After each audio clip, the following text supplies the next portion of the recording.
గ్రామము తాలూకా నారాయణఖేడ్ జిల్లా సంగారెడ్డి హేమారెడ్డి మల్లమ్మ గుడి కట్టడం జరిగింది.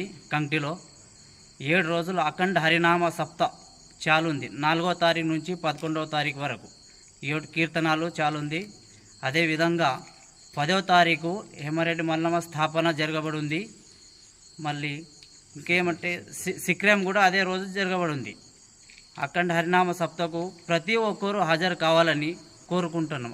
అఖండ హరినామ సప్తలో భజన మంది, కీర్తనాలు, హరిపాటు, అఖండ హరినామ సప్త అంటే కాకడ ఇవన్నీ జరగబడుతున్నాయి. హేమారెడ్డి మల్లమ్మ గుడిలో రోజు అన్నదానం జరగబడింది ఇక్కడ.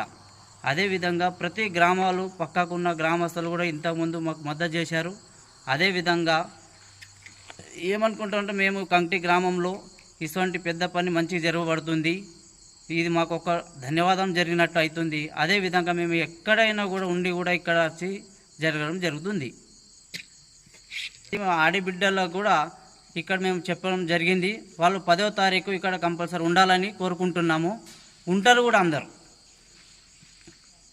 అందరు ఉంటారు. వాళ్ళకు స్థాపన రోజు చెప్పి ఇక్కడ 10వ తారీఖు జరగడం జరిగింది.